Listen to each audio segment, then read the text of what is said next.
Bonjour et bienvenue pour la correction de cet exercice. On donne x une variable aléatoire dans n étoiles telle que pour tout k appartenant à n étoiles, la probabilité que x égale k égale c divisé par k au cube. On veut déterminer la valeur de la constante c. Donc c'est une question très classique qui consiste à utiliser la définition d'une mesure de probabilité. Notre variable aléatoire x prend ses valeurs dans n étoiles. Donc on veut que la somme de k appartenant à n étoiles de la probabilité que x égale k égale 1. C'est-à-dire somme de k égale 1 jusqu'à plus l'infini de c sur k au cube égale 1. Je sais que cette série-là va converger, puisque 3 est strictement plus grand que 1 et que c'est une somme de Riemann. Je vous invite à réviser votre cours d'analyse si vous n'êtes pas à l'aise avec ceci. J'en déduis donc que c multiplié par la somme de k égale 1 à plus l'infini des 1 sur k au cube égale 1. Et donc, c égale 1 divisé par la somme de k égale 1 jusqu'à plus l'infini des 1 sur k au cube. Maintenant, je veux déterminer pour tout n appartenant à n étoile la probabilité que an, de l'événement an, qui est x est multiple de n. Donc, soit n appartenant à n étoiles. An, c'est l'événement x est multiple de n. C'est donc l'événement x s'écrit sous la forme kn. Et k parcourt n étoiles. D'accord? Il ne faut pas oublier de préciser que k doit parcourir n étoiles, puisque comme x est multiple de n, x peut être n'importe quel multiple de n. Donc là, je liste tous les multiples de n qui existent. D'accord? Tous les multiples positifs, puisque je travaille juste avec x, une variable aléatoire positive. Ça, je peux l'écrire comme l'union des k appartenant à n étoiles de x égale kn. Maintenant, la probabilité de l'événement an, c'est égal à la probabilité de l'union des k appartenant à n étoiles de x égale kn. Cette union est une union disjointe. Pourquoi? Puisque si x égale kn, l'événement x égale kn est évidemment différent de l'événement x égale k'n avec k' différent de k.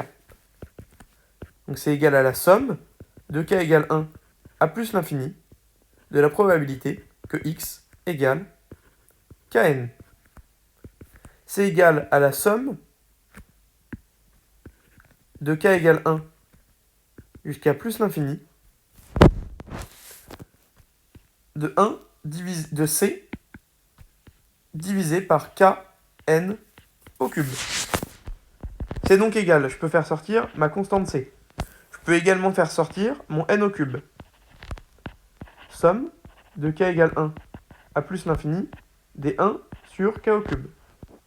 Maintenant, si je me rappelle ici de ce que vaut ma constante c, je peux écrire ça comme 1 sur n au cube multiplié par 1 sur somme de k égale 1 à plus l'infini des 1 sur k au cube multiplié par la somme de k égale 1 à plus l'infini des 1 sur k au cube.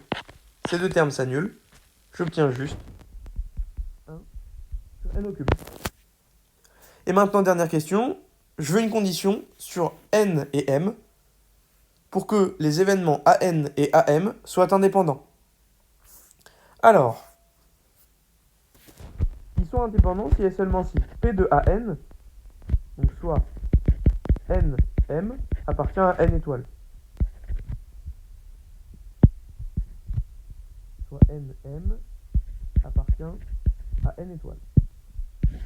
Je sais que mes événements an et am vont être indépendants si et seulement si la probabilité de an inter am est égale à la probabilité de an multipliée par la probabilité de am.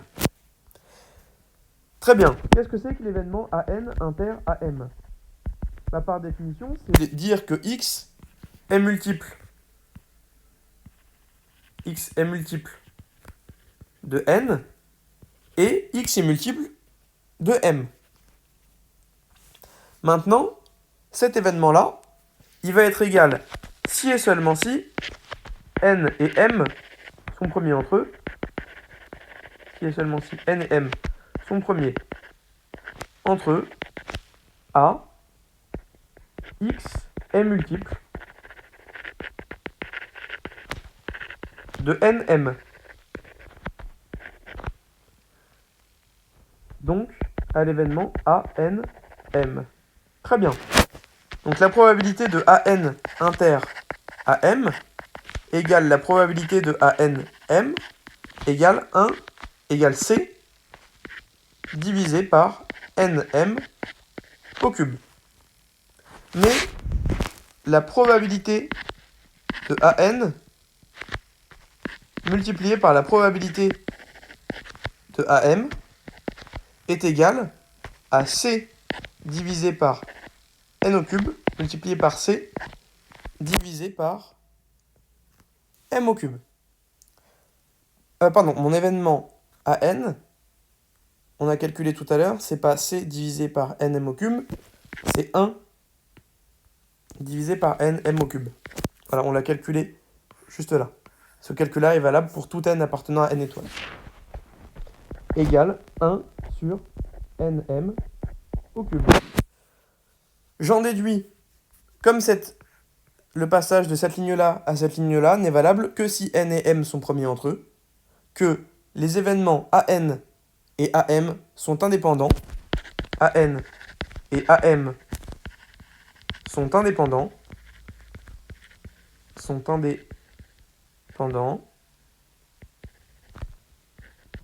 si et seulement si N et M sont premiers entre eux.